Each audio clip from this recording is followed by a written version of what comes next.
Welcome to the Equity Team Podcast, where we provide Sedona, Arizona real estate insight to help you thrive during your next real estate transaction. Okay, welcome investors. Welcome back to the Equity Team Podcast and YouTube video. So today we're joined by Sheila Long. She's a certified exchange specialist. She's Vice President, Regional Sales Executive for Old Republic Exchange. She's an affiliate of several realtor associations, an active member in the Commercial Real Estate Services Committee for the Scottsdale Association of Realtors, an active board member for Federation of Exchange Accommodators in her local CCIM chapter, and she teaches 1031 exchange process, which includes classes with realtors, escrow agents, CPAs, board associations, and she does a lot more than that too. So welcome, Sheila. Thanks for being here with us. Thanks, Chad. That was a mouthful. I appreciate it. Yeah, I got through it. I didn't stumble too bad, so it worked out.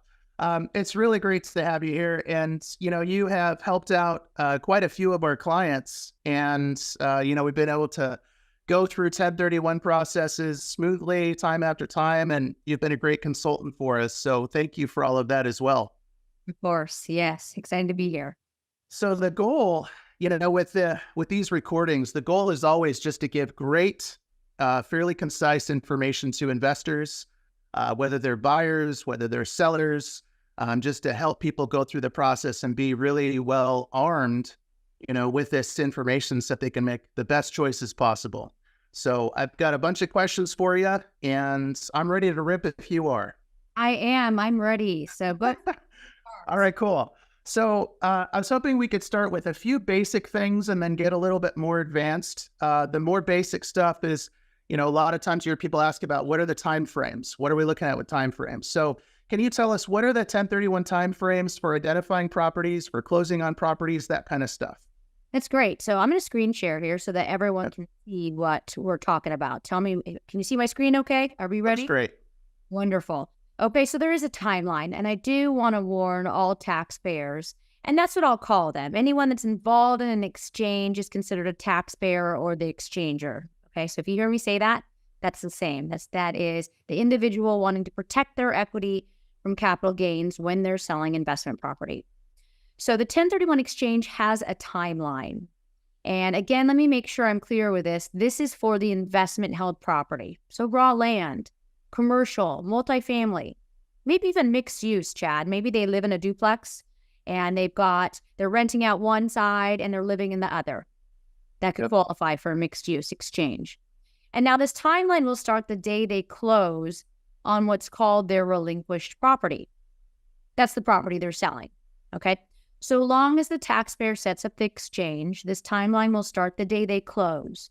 So it doesn't start the day that maybe they accept an offer or when the listing agreement has been signed between the agent, the realtor, and the seller, okay? It starts the day they close. They then have a full exchange period of 180 days.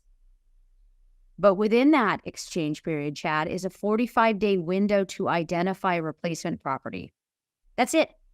45 calendar days, weekends, holidays, all of that count. There's 45 days for a taxpayer to identify a potential replacement property in order to have a valid exchange. Okay, any questions on that? No, that's great. Yeah, so that's one to watch out for. This is one the qualified intermediary will work on quite closely with the taxpayer, making sure they understand this. Sheila, one thing that would be really helpful as well, and it just occurred to me, it wasn't even in my notes, but it comes up often. A lot of people haven't heard of reverse 1031s, things like that, and that obviously has a different timetable. Do you mind just talking briefly about reverse 1031s and kind of what that would look like for the taxpayer? Yeah, that's my favorite. So the reverse exchange, if those of you that are watching saw that timeline and right then you went, wow, that's way too overwhelming, you're not alone. So there is something called the reverse exchange, and this allows a taxpayer to sell the property after they acquire a replacement property. So let me say that again. You can buy the replacement property, and then that timeline we just looked at, you have 180 days to list and sell your relinquished property. So what does that do? That allows them to avoid that timeline because they know what they're selling, they know what they're acquiring. They just have to be motivated to make sure they sell that property within that 180 days. Well, that's great. Good information. Now, just to keep diving in here, what would you say, aside from what you've already shared, what's the most important thing that people should know about 1031s? Yes, you've got to set the exchange up in advance. This is one of the biggest mistakes taxpayers make. They list their property, they're filling out all the forms, they just start letting time pass, and then guess what? They forgot to set up the exchange. So in order for the exchange to be valid, the number one thing I want everyone to take away from today is to be sure to get a qualified intermediary involved early on. This will allow mistakes to be prevented, hazards that could get in the way, something like call to credit, which we'll talk about more in a moment, okay? Watching out for not accepting some terms that may not work and can be a hazard to their timeline. So set the exchange up in advance, Chad. And it's one of those things, too, for any of other agents that are listening in, not just the taxpayer considering the exchange or the investor, okay? Getting those on board early, right? Like getting a lender involved. We know this, Chad, right? Getting a lender involved early, getting a qualified intermediary involved in advance is really going to make a seamless experience, okay? Or much more of one. So that's the number one tip I would say is getting the exchange set up in advance and early on. Yeah. You know, even though I've brokered a lot of 1031 exchanges in the course of doing these real estate transactions, anytime a client says, oh, it's going to be a 1031, I always say, okay, wait, yes, I know what I'm doing, but we've got to get a 1031 specialist involved, talk to Sheila, talk to somebody, but you gotta consult and you got to line things up so that we do this right, because there's a lot that can go wrong. And if we miss one little thing, then you're going to get taxed on it. And that is crushing. Yes, so that's absolutely the number one. And now, Heather, I did mention, so I briefly want to discuss the fact I mentioned credits. Okay, I do want sellers to be aware of credits. Okay, credits mean like seller concessions. Is that what it's called, Chad? Yeah, that's right. Seller concessions is a really common way to put it in the transaction. And for those that don't know, it's a common thing we do to help out buyers, not sellers, but it's a thing we do to help out buyers so that sellers at close of escrow are giving some of their money back to the buyer side, and it reduces buyer cash, to put into things. So that's, seller concessions, pretty common. Yeah, so I just want to say watch out for that. Not, to limit, to be careful with how many, right? Don't overinflate maybe a purchase price to give more of one of those concessions, because credits are treated. So a credit could also be towards rent proration, security deposits, okay? So it's not just always to help buy down the interest rate or closing cost adjustments for the buyer. It's also maybe giving a credit towards a security deposit that was held on the building. Watch out for that, okay? Taxpayers, watch out. It's really one of those areas where it's treated, think of it this way. It's treated as a gift from one taxpayer to another. And the IRS doesn't want to see us taxpayers having too many benefits. So guess what? There's always rules against it that aren't in. Yeah, really good points. And it sounds like, when there's a 1031 involved, rather than doing seller concessions, if you're going to negotiate in that way, just do a price reduction instead. That it would be cleaner, you're not going to have 1031 problems, and you still get a better deal in the process. That would be the number one, I would say, when it comes to that. Okay. Cool. And lastly, I'll tell you one other thing to watch out for. Those of you, especially Chad, as we see a lot of land sales, watch out for seller financing. And why do I say watch out for seller financing? The taxpayer that is selling the property and wants to do an exchange must sell and buy again for equal or greater value in order to have 100% tax deferral. Anything less can be done. It's called a partial exchange. So if we have this taxpayer, right, this seller that's selling a piece of land for $500,000, and the buyer says, "I'll give you $200,000 as a down payment. Can you please carry the rest?" Well, what's happening? When they buy the replacement property, they're not doing the equal or greater in value, right? Because now they've got financing they're carrying. So for those of you that are holding land, absolutely consult your tax professional. Remember, what I'm giving you today is not supposed to be considered tax advice, but do talk to your CPA, your tax professional, as well as a good qualified. That's great clarification on that. Now, I think that's a great transition into another thing I'd like to hear your expertise on, and that is conversions of property type to property type. Now, back in the day, you go back 15, 20, 25 years, I've been investing and I've been in real estate long, even though I'm young, been in it a long time. But back when I was less wise and knew less than I do today, I had been told back in the day, it has to be exactly the same property type that you sell and then you buy. For example, office space to office space, manufactured home to manufactured home, single family home to single family home, long-term rental to long-term rental, all of that. And what I found out is that there is some more flexibility than that. And I'd love to hear on that. What can you do? What can't you do? All of that good stuff. Okay, this is great. That term is called like kind. So let me define what like kind means. This is actually, Chad, the biggest misused term in our industry. It's the biggest misused term with our own tax professionals because people take it literally, like make and model, like you just said, right? You would think if I sell raw land, I've got to buy raw land again. Commercial property for commercial replacement property. No. Like kind simply means any real estate, any real property held for investment or for use in trade and business. Okay, so that means that your clients that are selling a commercial building can absolutely go and buy a single family residential rental. So if like kind doesn't mean same make and model, so let me be clear again. You can sell raw land. You can buy a single family. You can sell a single family, buy a commercial building. You can sell one, buy multiple, sell multiple to buy one. Okay? So with that being said, if that's what like kind is, it simply means any real property held for investment. What doesn't qualify? Their single family home that they live in. So they cannot sell an investment property and go and buy their primary home. Okay? That's the difference. They must buy something held for investment. It's got to be at least a short-term rental. Okay? Even 14 days or more. That's it. Rented as a property that is considered held for investment. Do they take investment and roll that into second home?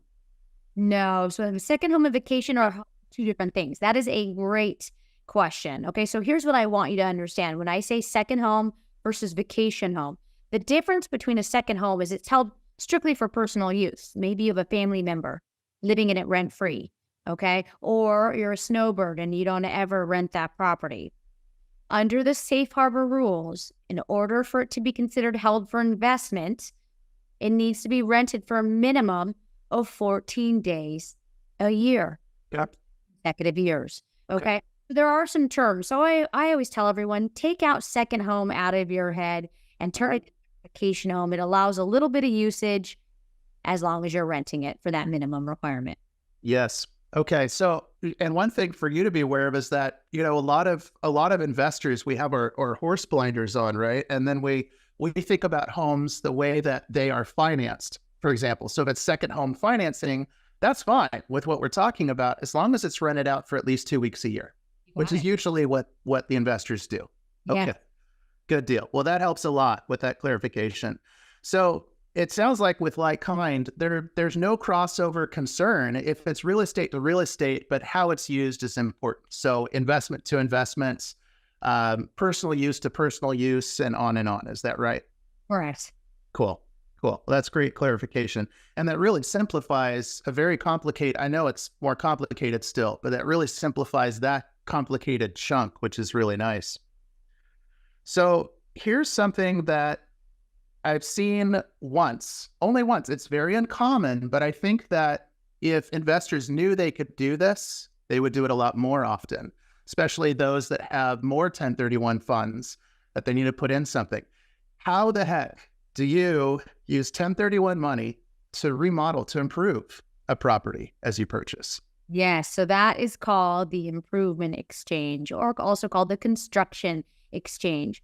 And what this does is it allows a taxpayer to sell a relinquished property. That's the term in our world. Okay, relinquished property is the one they're selling. Replacement property is the one they're acquiring. It allows a taxpayer to sell the relinquished property, buy the replacement property, and maybe remember that equal or greater we just talked about. So say they sold for $500,000. I always like to do math. If they want 100% tax deferral, what do they have to buy for? $500,000. What if they found that perfect replacement property for only $400,000? What about the difference? And they don't want to do a partial exchange. Yeah. An improvement exchange allows them to identify the property, identify the improvements they want to make. They do have to hire a general contractor, okay? Those improvements have to be completed within 180 days.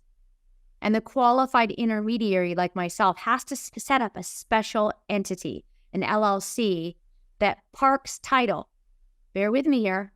We have to set up an entity that will park title to the replacement property because the IRC tax code, the 1031, states that a taxpayer may not use exchange proceeds on improvements of a property they already own. Just to make so us as sets up this entity called the Exchange Accommodation Title Holder. That EAT, the EAT, holds title, pays the general contractor directly with the exchange funds, and all the funds can be used on the acquisition and the improvements. That's so cool. It's so cool. I mean, this is for a lot of people, this is going to be a real breakthrough. So, and I want to walk investors through this a little bit so that they can kind of picture it in their heads. I'm a very visual person. Sometimes I have to take a journey inside my head and have a little visual experience. So let's say that you don't even know that you're going to be doing this until you get a little further in. Let's say you know it's going to be 1031, but you get through and, we're talking, you're like, Chad, hey, actually, let's really work on getting a deal here, or whatever it is. Let's say I'm able to negotiate it way down, and now all of a sudden it's a good problem to have. The price is lower than that 1031 amount. You're like, wait a minute, how do I deal with that? So here we are. And it's a property that you can obviously make improvements to and on and on and on. So rather than losing that difference or losing the tax benefit, you make further improvements to that property, which gains value, obviously. And the experience that I had before when going through this, it was a very organized client with a 1031 specialist, nailed it, did everything right. Adding that LLC from scratch, which we didn't expect to do, it added about 2 weeks to the process. So it wasn't the end of the world. And on the selling side, of course, they wanted to close on time, but it worked out. It was fine. It was a little stressful for a few days. And then, I worked it out, with a lot of great communication and negotiation on the whole bit. We're able to do it. It was totally fine. And it ended up being a win-win for everybody. We did close, seller got paid, buyer was able to put in significant improvements. In fact, put in a negative edge pool, did some other stuff. It was awesome. So cool. So they did all those things. They got full 1031 credit, and it was just a win-win for everybody. It was awesome. So that is huge, being able to do remodel. And I had always been told, no, that's a hard no. You cannot do that. And then went through that experience, and it totally shattered my reality. It was a very good thing. Yeah, it's definitely something, like you mentioned at the beginning, that they should try to look at and decide, because if there's a lender involved, to let you know this part, Chad, if there is a lender involved in the replacement property acquisition, the lender's going to have to be aware of this. Because remember, I just said we're setting up an LLC, we're parking title. Yeah. And a lender being involved when their borrower, that's what they call them, right? My taxpayer is their borrower, okay? When a taxpayer cannot be on title, or their borrower cannot be on the deed, okay? Most lenders have a problem with this. So this is something that a taxpayer that wants to do an exchange, okay, the exchanger needs to make sure they're working with their lender, their qualified intermediary, making sure the lender can do to this and agree to the terms. All right, because think of that 2-week process that just happened with your client, right? With that one that just decided at the end. What if the lender said, no way, we can't agree to that, right? It's not something that we're able to do. Then now you've got your client that's scrambling, right? That investor is scrambling, trying to find another lender that can agree to the terms under the 1031 exchange. Nice. So I can't say to that. If they have an idea, they want to work through it in the beginning, right? And that's a lot of what getting us involved early on is going to save a taxpayer in some of these hazards and potential missed opportunities. Yeah. And, when in doubt, it's really easy when I'm talking with my clients, because I can just advise them and I can be like, okay, we need to loop in Sheila. We need to loop in Wayne Capital, whoever the lender is, and just make sure that we're all talking. And then this is going to go great. But, if we don't do that, then it can cause a lot of issues.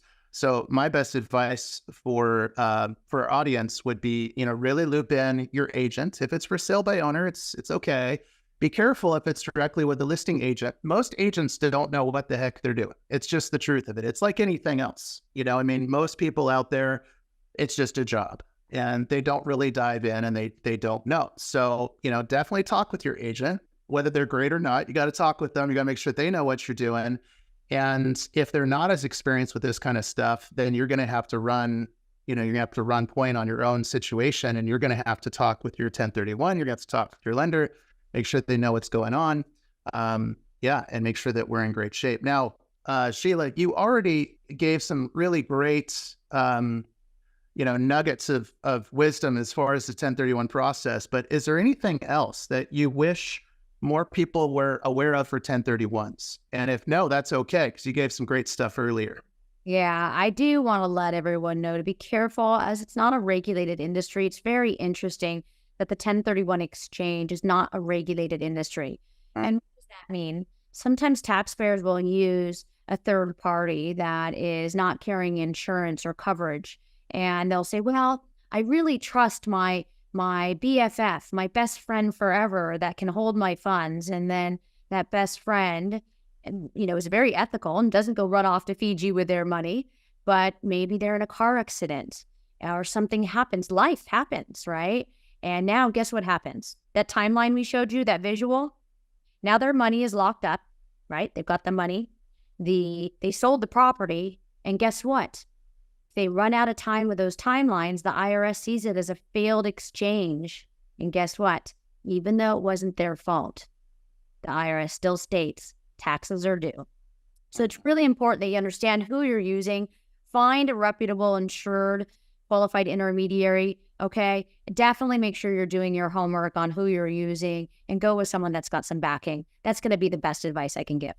Cool. That's awesome. All right. Well, Sheila, thank you so much again for being here. This was amazing. Really, really great information. I really mean that. And I hope that you'd consider coming back again as I get more questions from clients. I'd love to toss them at you. I'd be honored. Thanks so much, Chad. Cool. Thanks for tuning in to the Equity Team Podcast. To speak with one of our top agents, visit us at owninaz.com. That's OWNINAZ.com. Or call us at 928-323-0031.